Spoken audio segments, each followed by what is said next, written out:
Good morning, saints of God, and it's another awesome day in the kingdom of God. No matter how we feel, what we're thinking, what we're going through, the Lord Jesus Christ is in control.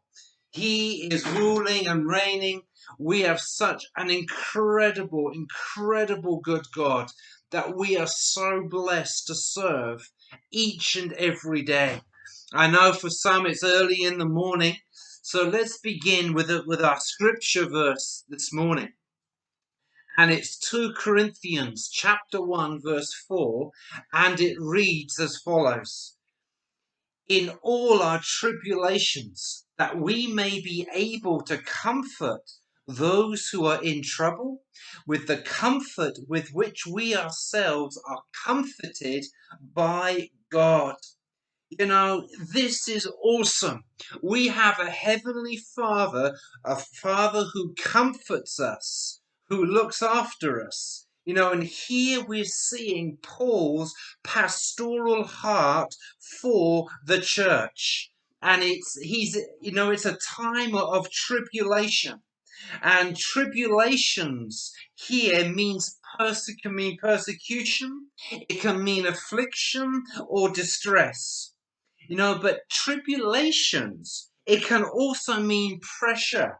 And how many of us today feel under pressure?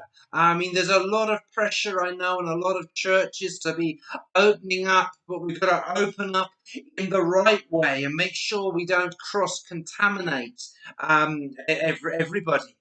But here, the tribulation that Paul, but here the person the what's the word? The tribulation that Paul is talking about is used in a narrow sense to feel hemmed in. Um, it causes you to feel restricted. Without any options, you can't get out, you can't get away from this weight, this pressure that is resting upon you. And so your options are restricted. And Paul knew this internal pressure that could be felt inside. And he, in verse 2, he deals with it by looking to God the Father, the God of comfort, to comfort him so that he can comfort others. And often, sometimes when we're in leadership, things happen, and inside we're breaking, we're crying. It's ripped the rug from under our feet, and we're thinking, how do we cope? How do we go forward? And everyone else around you is feeling the same. And Paul has to encourage the church at Corinth, and there's this tribulations that are going on, this pressure.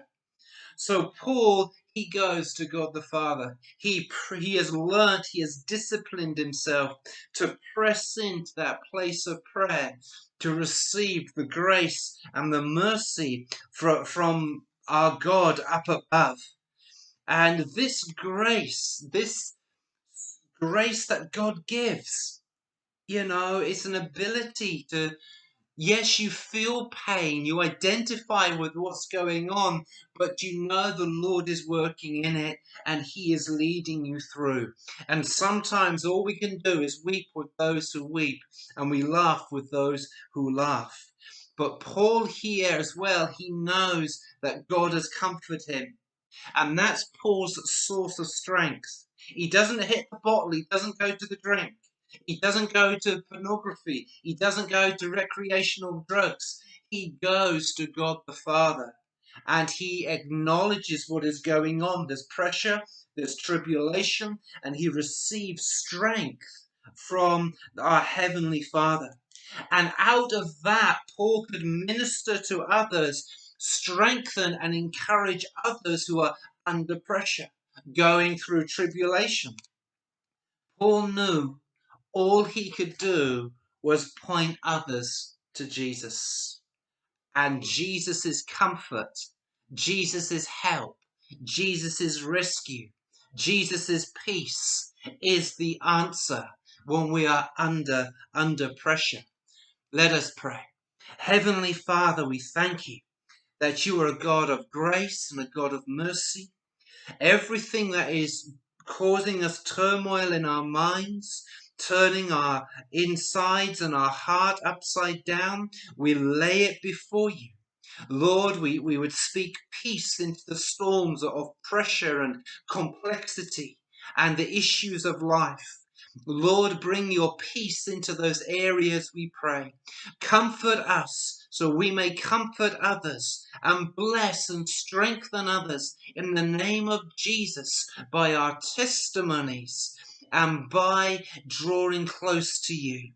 Father, you're a good, good God. Let your hand rest upon each and every family, we pray, that we know of at this time, who are under pressure.